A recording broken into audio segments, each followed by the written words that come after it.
우리가 약국에서 약을 살 때 이 약이 안전할까 하고 걱정하는 경우는 거의 없죠.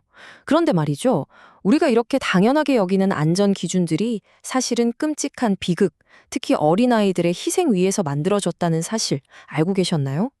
오늘은 바로 1938년 미국을 충격에 빠뜨렸던 한 독성 감기약 사건이 어떻게 오늘날의 현대적인 의약품 규제를 탄생시켰는지 그 충격적인 과정을 따라가 보려고 합니다.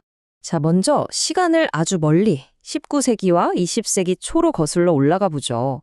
바로 이런 광고가 버젓이 신문에 실리던 시대였습니다. 여성의 모든 질환을 치료한다라니 정말 황당하죠? 하지만 그때는 아무런 과학적 근거 없이 뭐든지 고칠 수 있다고 주장하는 약들이 넘쳐나던 시절이었습니다. 오늘 이야기의 흐름은 이렇습니다. 먼저 얼마나 위험한 약들이 돌아다녔는지 보고요. 이걸 막으려던 첫 번째 시도가 왜 실패했는지, 그리고 그로 인해 어떤 끔찍한 비극이 일어났는지 살펴볼 겁니다. 마지막으로 그 비극이 어떻게 오늘날 우리를 지켜주는 규제를 만들었는지까지 쭉 따라가 보겠습니다. 첫 번째 이야기, 바로 규제라고는 찾아볼 수 없었던 시절입니다. 당시에는요, 정부가 의약품 안전을 감독하는 일 자체가 없었어요.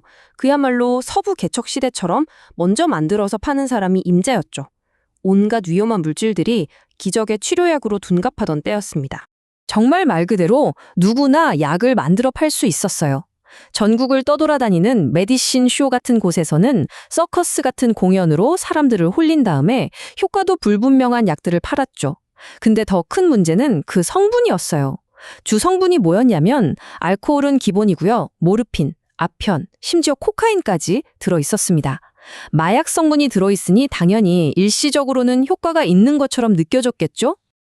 이 표를 좀 보세요. 정말 기가 막힙니다. 당시 잘 팔리던 제품들인데요. 그야말로 악당들의 명단이죠. 이가 나면서 칭얼대는 아기들을 진정시킨다는 시럽에는 모르핀과 알코올이 들어있어서 수많은 아기들이 조용히 죽어갔습니다. 변비약에는 독성 물질인 수은이 들어있었고요. 가장 충격적인 건 지금은 끔찍한 마약으로 알려진 헤로인이 세계적인 제약사 바이엘에서 중독성 없는 기침약으로 팔렸다는 사실입니다. 정말이지 아이 어른 할 것 없이 모두가 위험에 그대로 노출되어 있던 거죠. 자, 이런 말도 안 되는 상황이 계속되자 마침내 변화의 목소리가 나오기 시작합니다. 특히 당시 썩은 고기로 소시지를 만드는 공장의 실태를 고발한 소설 같은 폭로들이 큰 파장을 일으켰고요. 결국 대중의 분노가 첫 번째 규제를 만들어냅니다. 1906년에 만들어진 이 법은 분명히 큰 진전이었습니다. 불량식품이나 약을 금지했고요. 무엇보다 중요한 건 이제부터는 제품 라벨에 어떤 성분이 들어있는지 정확하게 쓰도록 강제했다는 점입니다. 적어도 이제 부모들은 내 아이에게 먹이는 약에 모르핀이 들어있는지 아닌지는 확인할 수 있게 된 거죠. 하지만 이건 시작에 불과했어요. 바로 이 부분입니다. 이 법에는 정말 치명적이고 거대한 허점이 하나 있었습니다. 성분을 표시하는 건 의무가 됐지만 그 약이 과연 안전한지 그리고 효과가 있는지를 판매하기 전에 증명할 필요는 없었던 거예요. 이 허점이 곧 끔찍한 비극의 씨앗이 되고 맙니다. 그리고 결국 터질 게 터지고 맙니다. 1937년 미국 사회 전체를 뒤흔들고 의약품의 역사를 송두리째 바꿔놓은 바로 그 비극적인 사건이 발생합니다. 사건의 중심에 있는 약의 이름은 엘릭서 설파니 아미드였습니다. 당시 기적의 약으로 불리던 새로운 항생제가 있었는데 이걸 아이들이 먹기 편하게 라즈베리 맛이 나는 달콤한 액상 시럽으로 만든 제품이었죠. 네, 이 약의 주 고객은 바로 어린이들이었습니다. 이 비극이 어떻게 만들어졌는지 한번 보세요.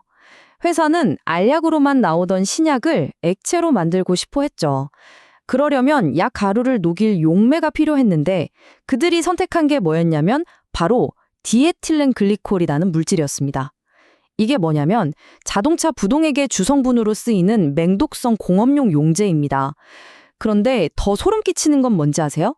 이들은 단 한 번의 안전성 테스트도 없이 이 독극물을 감기약으로 둔갑시켜서 미국 전역에 팔아버렸다는 겁니다.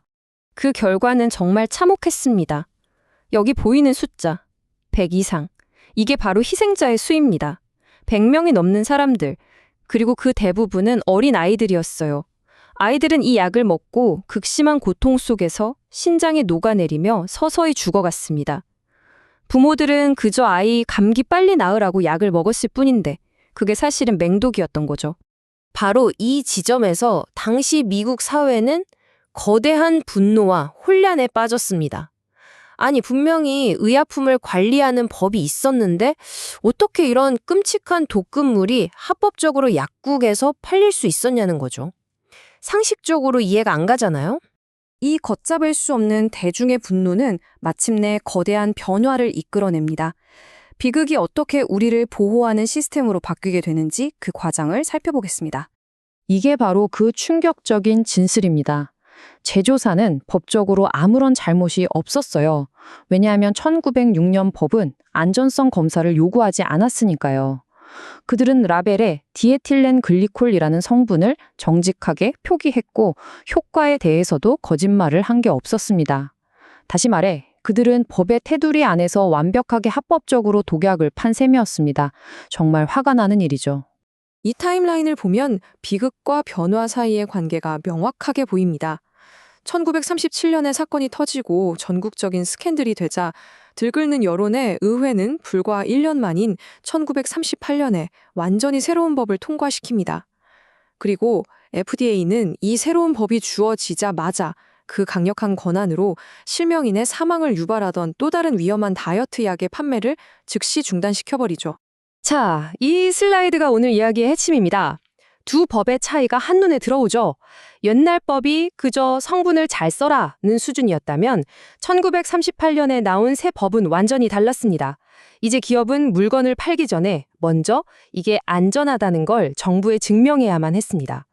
FDA는 이제 직접 공장을 검사하고 위험한 약은 즉시 판매를 중지시킬 수 있는 막강한 권한을 갖게 된 거죠. 이것이 바로 우리가 아는 현대의약품 안전 규제의 시작입니다. 자, 그럼 마지막으로 이 오래된 비극이 21세기를 살아가는 우리에게 어떤 의미가 있는지 그 유산을 한번 되짚어 보겠습니다. 이 비극이 남긴 유산은 단순히 FDA를 강화하는 데 그치지 않았습니다. 20세기 초에 야광식의 문자판을 칠하다 방사능에 피폭된 여성 노동자들, 이른바 라듐걸스 사건이 훗날 노동자의 안전을 지키는 산업안전보건청 OSHA 설립의 계기가 된 것처럼 끔찍한 사회적 비극들이 오늘날 우리를 보호하는 중요한 정부 기관들을 탄생시키는 밑거름이 된 셈이죠. 그래서 이 사건이 가져온 가장 근본적이고 혁명적인 변화는 바로 이겁니다. 단순히 법조항 몇 개가 바뀐 게 아니에요. 소비자와 기업의 관계에 대한 패러다임이 완전히 뒤집힌 겁니다. 그전까지는 물건을 잘못 산 건 소비자 책임이라는 구매자 위험 부담의 시대였다면 1938년 법 이후로는 시장에 내놓기 전에 판매자가 안전을 먼저 증명하라는 판매자 책임의 시대로 바뀐 거죠. 이 원칙 하나가 지금 우리가 아는 모든 소비자 보호 제도의 출발점이 됐습니다. 이 점은 우리가 꼭 기억해야 합니다. 지금 우리가 약국에서 감기약 하나를 사더라도 안심하고 먹을 수 있는 그 이유는 과거에 이름도 모르는 아이들이 겪었던 끔찍한 고통 위에서 만들어진 바로 이 안전 시스템 덕분이라는 것을요. 물론 1938년 법으로 모든 게 완벽해진 건 아니었습니다. 이 표가 보여주듯 규제는 계속해서 진화해 왔어요. 1938년에 안전성이 확보됐다면 1962년에는 한 걸음 더 나아가서 약이 실제로 효과가 있는지도 증명하도록 법이 더 강해졌죠. 이처럼 우리의 안전망은 비극을 겪고 교훈을 얻으면서 계속 발전하고 있습니다. 결국 엘릭서 설파니라미드 사건이 우리에게 남긴 가장 중요한 교훈은 이것입니다. 공공의 안전은 결코 공짜로, 저절로 주어지는 것이 아니라는 사실 말이죠. 그것은 시민들이 끊임없이 목소리를 내고 감시하고 또 지켜내야만 유지될 수 있는 소중한 가치입니다. 마지막으로 이 질문을 여러분께 던지면서 오늘 이야기를 마무리할까 합니다. 과학기술이 눈부시게 발전하면서 정말 놀라운 신약들이 쏟아져 나오고 있죠. 과연 80여 년 전에 만들어진 이 안전망이 지금도 충분할까요? 혁신의 속도를 뒤쫓아가기 위해 우리의 안전규제는 앞으로 또 어떻게 진화하고 발전해야 할까요? 우리 모두가 함께 고민해봐야 할 문제입니다.